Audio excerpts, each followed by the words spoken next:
좀 내용으로 좀 와볼게요. 아까 이제 저희가 잠깐 자연스럽게 얘기가 몇 차례 언급은 됐습니다만, 이런 일이 있었습니다. 자, 김민지 기자, 사상 초유로 벌어진 일이 있다는데, 그건 무슨 얘기입니까? 민주당이요. 아까도 잠깐 이야기가 나왔었는데 조국 장관을 수사하고 있는 검찰에 고발했습니다. 아하. 어제 있었던 일인데요. 조국 일가 수사를 담당하고 있는 검사와 검찰 관계자를 서울중앙지검에 고발했다라는 소식입니다. 혐의는 피의사실 공표 및 공무상 비밀 누설 혐의, 누차 문제가 제기됐던 어떤 수사 내용이라든지 그런 것들이 혹시 검찰을 통해서 언론이나 다른 곳에 흘러가는 것 아니냐 끊임없이 여당은 지적하고 있는데요. 민주당이 문제 삼고 있는 주광덕 의원의 질의 내용이 있습니다. 함께 들어보시죠. 검찰이 자택을 압수수색 시작할 무렵에 압수수색하고 있는 검사팀장에게 장관이 전화 통화한 사실 있죠? 네, 있습니다. 왜 통화하셨습니까? 압수수색 제처가 놀라서 연락이 와서요. 놀라서 연락이 왔습니다. 압수수색 당했다고요. 자, 집권 여당이 검찰 관계자를 경찰이 아닌 검찰에 고발하는 일은 초유의 일입니다. 집권 여당의 검찰 고발, 당연히 논란이 있을 수밖에 없는데요. 민주당 내부에서도 지금 술렁이고 있답니다. 민주당 중진 의원은 야, 이거 사실이야? 믿을 수 없어. 말이 되지 않는 부끄러운 일이다. 집권 여당이 무능하다는 것을 방증하는 조치밖에 더 되느냐? 뭐 이런 얘기 나오고요. 이번에 이제 실명으로 의견을 밝힌 의원들도 있군요. 송영길 중진 의원이죠. 송영길 의원은 대통령이 임명한 검찰인데 집권당에게 포기하는 것 아니냐. 변재일 의원, 경찰 지휘도 검사가 하는데 검사를 누구한테 도대체 고발한다는 얘기냐. 어떻습니까? 이 부분 누가 말씀 주시겠어요?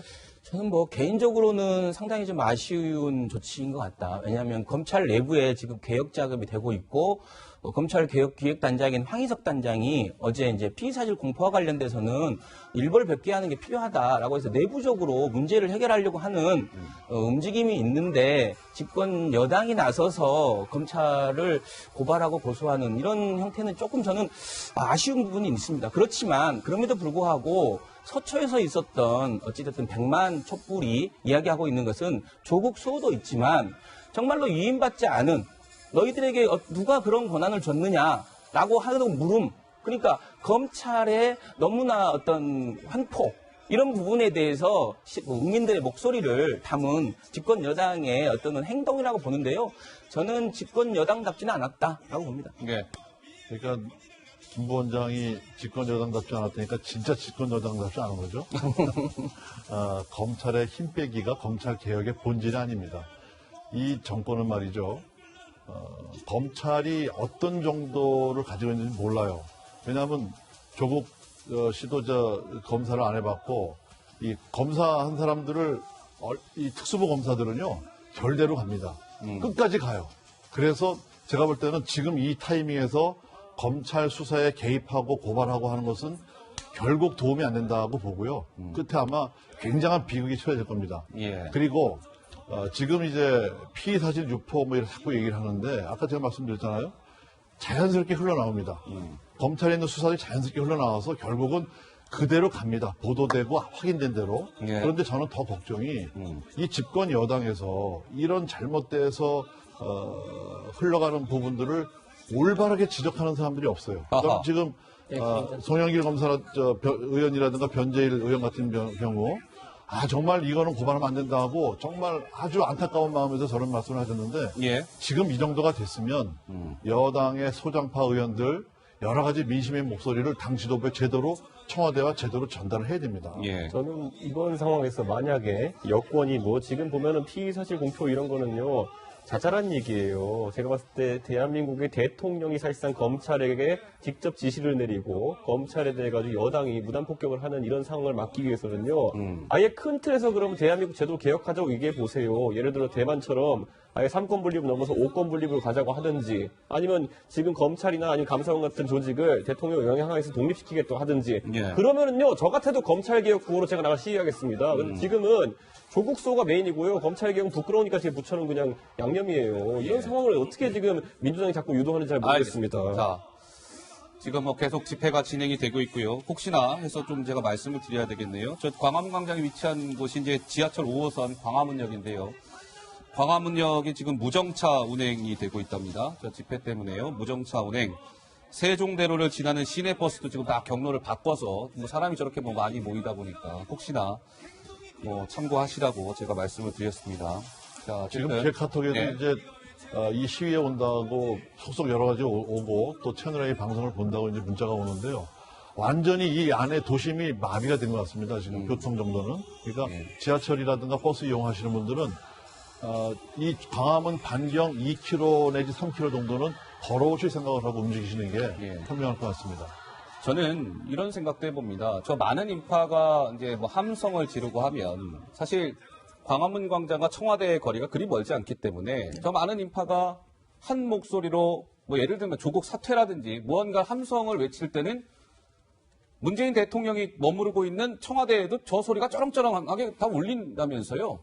예, 그럼 대통령도 지금의 저 집회의 목소리를 들을 수밖에 없겠네요. 그렇죠. 들을 수밖에 없고 지난번 탄핵 촛불 때도 그런 얘기 있었습니다. 여기 청와대에 있는 박근혜 대통령 듣고 있을 거다. 우리 외쳐보자 했는데 저는 주장 대 주장이 만나고 말과 글이 만나서 다투는 건 민주주의의 아주 기본이다 생각합니다. 다만 내가 이렇게 모여서 수백 명이 모여서 뭐 100만 명이 모여서 얘기했기 때문에 그걸 무조건 들어줘야 된다. 왜냐하면 반대의 이 얘기도 있는 거지 않습니까? 그것을 듣고 결정하고 그것을 절차에 따라서 그렇기 때문에 대통령 선거를 하고 국회의원 선거를 하고 수천억을 들여서 그렇게 선거를 해서 선출직을 뽑는 거지 않습니까? 그래서 저는 주장과 주장이 맞다는 건 이 민주주의의 기본이고 말과 글로 싸우는 건 얼마든지 해도 좋다. 다만 내 뜻이 관철되지 않았다고 그래서 그것이 더 과격해지고 그것을 힘으로 몰아붙이고 이것이 된다라면 지금까지 우리가 만들어오는 민주주의가 어떻게 되겠습니까? 알겠습니다. 저는요, 정치와 사법을 분리해서 정치에는 국민들의 의견을 강하면서 전달하는 것 중요하다 이렇게 보고요. 사법에 있어가지고는 그런 개입을 최소화하는 것이 중요하다 봅니다. 지금 야권에서 하는 집회 지금 보시면요. 대통령이 인사권을 무리하게 사용하고 국민들의 말을 듣지 않는다는 정치적 행위에 대해 가지고 비판을 하는 것이 저 집회고요. 지금 여권에서 하는 집회는 뭐냐면요. 가가지고 준사법기관인 검찰에 대해 가지고 겁박하는 겁니다. 이건 상황이 다른 얘기고 저는 동일시하는 것 자체가 아예 그거는 굉장히 모욕적인 상황이라고 봅니다. 예, 알겠습니다. 검찰의 그동안의 행태에 대해서 국민들의 불만이 쌓이고 조국 장관을 수사하는 과정에서 보여진 어떤 70군데를 뭐 압수수색을 하고 그리고 피의 사실 이런 식으로 공표하고 알겠습니다. 진짜 먼지털이식으로 이런 수사하는 거에 대해서 국민이 한마디 할 수 있는 거죠. 아니, 왜 갑자기 깨달음을 절대적인 얻었냐는 것이 거죠. 아니지 않습니까? 최근 한 달 사이에 왜 깨달음을 얻었냐는 거죠. 그동안에 야당이 꾸준히 얘기한 게 검찰의 개혁입니다. 제가 96년부터 이 시위를 참여연대가 보면서 얘기했습니다. 한 분씩 말씀하셔야 돼요. 96년부터 얘기했고 민주당이 아니면 지금 현재 서울시장 하는 박원순 시장이 알겠습니다. 계속해서 얘기한 게 검찰 개혁이에요. 여기까지. 저는 오늘 시위를 보면서 이 문재인 대통령이 이 정도 되면 본인이 대통령 취임하면서 했던 연설문을 다시 한번 읽어보시기를 간곡히 제가 부탁을 드리는데요.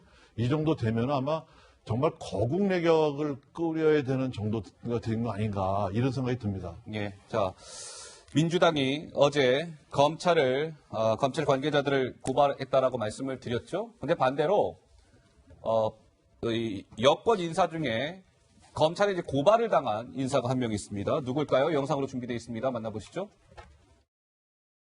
그럼 검찰이 저 하드디스크 드라이브를 가지고 가서 저 안에 있는 데이터를 뭘 장난을 칠 가능성도 있는 거죠. 그러니까 당연히 그거를 복제를 해줘야 돼. 나중에 혹시 검찰이 엉뚱한 걸 하면 증명할 수가 있죠. 증거인멸 시도가 아니에요. 증거를 지키기 위한 거지. 대통령하고 맞대결 양상으로 검찰의 수사권과 기소권을 가지고 휘두른 거 아니에요. 그래서 제가 이거를 총칼은 안 들었지만 나 아니다. 예, 검찰의 검찰이 난 난이다. 예, 윤석열의 난 네, 유시민 이사장이 서민민생대책위원회라고 보수 성향의 단체인데요. 검찰에 고발을 당했습니다. 그러니까 일전에 유시민 이사장이 정경심 씨가 동양대 PC를 반출한 것은 검찰이 장난칠 경우를 대비해서 증거를 지키기 위한 것이다. 증거 인멸을 하려고 한 것이 아니라 오히려 증거를 보존하기 위한 것이었다. 뭐 이런 취지로 얘기했잖아요. 이것이 허위사실 유포이고 공무집행 방해에 해당하기 때문에 유시민 이사장을 검찰에 고발합니다. 해서 유시민 이사장이 고발을 당했는데 어떻습니까? 박 의원님? 유 이사장이 새치혀로 민심을 농단하고 있는 거죠. 하하. 야당이거나 힘이 없을 때는 저렇게 얘기해도 돼요. 그런데 물론 민주당 당원은 아닙니다만 노무현 재단 이사장이고 또 영향력 있는 유튜버를 운영하고 있지 않습니까? 그런데 검찰이 하고 있는 행위를 무슨 도둑놈이 가서 뭐 훔쳐오듯이 이렇게 얘기하는 건 안 됩니다. 국가 공권력은 절대로 공정하게 합니다. 그리고 압수수색할 때 가서 그 통째로 갖고 오는 수도 있지만 대부분 요새는 복사해 갖고 옵니다. 그것을 어떻게 검찰이 누구 편을 들게 조작을 합니까? 저렇게 피해 망상적인 사고방식을 가지고 국민 여론을 호도하기 때문에 저는 그 고발이 당연하다 이렇게 봅니다. 아니, 저는 이 문제는 선후 관계가 있다고 봐요. 왜냐하면 이 맥락으로 보면 증거인멸에 대해서 얘기를 한 거거든요. 검찰이, 아니, 언론이 먼저 증거인멸, PC 하드를 복사했으니까 증거인멸과 관련된 문제가 있다. 이렇게 얘기하니 정경심 씨가 결국은 이 문제와 관련돼서 자기 보호권을 행사한 거 아니냐라고 알겠습니다. 그 얘기를 해준 것이지 이 문제를 가지고 저는 검찰 권력을 완전히 무시했다 이렇게 생각하는 저는 충분히 할 수 있는 얘기라고 저는 봐요. 근데 살살 저렇게 검찰 긁는 거 무슨 전략인지 모르겠는데 유시민 씨가 뭐 모르고 얘기했으면은 모르고 얘기했으니까 처벌받으면 되고요. 알고 얘기한 거라면요. 실제로 문재인 정부의 검찰하에서 증거를 빼돌려가지고 조작했다는 걸 뭐 들었다는 거 아닙니까? 예. 뭐 저는 그런 식으로 문재인 정부의 검찰의 권위를 깎아내리면요. 지금까지 문재인 정부에서 디지털 증거물에 의해 가지고 처벌받은 모든 사람들이 유시민 현상을 피의자가 뭐 알고 얘기하냐고. 피의자가 그럴 수도 있으니 네, 자기 예. 방어를 위해서 할 수 있는 권리라고 보는 거예요. 알겠습니다. 그리고 검찰이 국민을 위해서 있어야 될 검찰이 국민 위에 있으려고 하니까 결국은 이 문제를 국민들이 공감을 하는 거예요. 이런 알겠습니다. 발언들에 대해서. 예. 자, 오늘 방송을 굉장히 힘듭니다. 예. 자, 김민지 기자. 네. 이 상황은 어떤 상황입니까? 네, 조금 예. 전에 자유한국당 황교안 대표가 이제 대중 연설을 했습니다. 연설을 마치고 연단에서 내려와서 이제 장외 집회에 함께 시민들과 함께 할 예정인데요.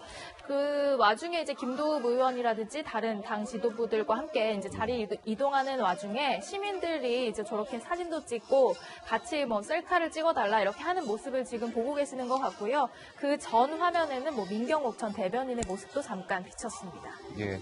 다시 한번 이 시각 광화문 광장을 잠깐 한번 좀 점검이라고 해야 될까요? 어쨌든 상황이 어떤지 한번 좀 살펴보겠습니다. 광화문 광장의 모습이죠. 저쪽 위쪽은 이제 청와대 방향이고요.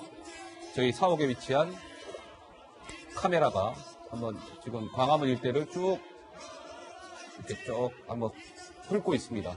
예. 이 시위 인파는 지난번 촛불보다도 훨씬 많고요. 87년 그 8월 항쟁 정도, 6월 항쟁 정도의 인파 그 이상으로 모인 것 같습니다. 예.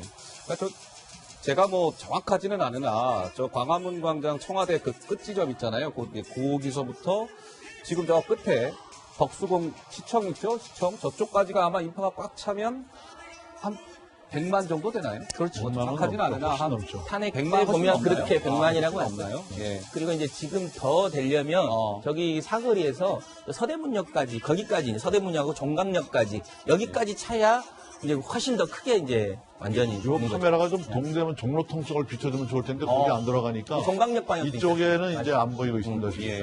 아직 계시니까요. 마음 놓고 기다리십시오. 예.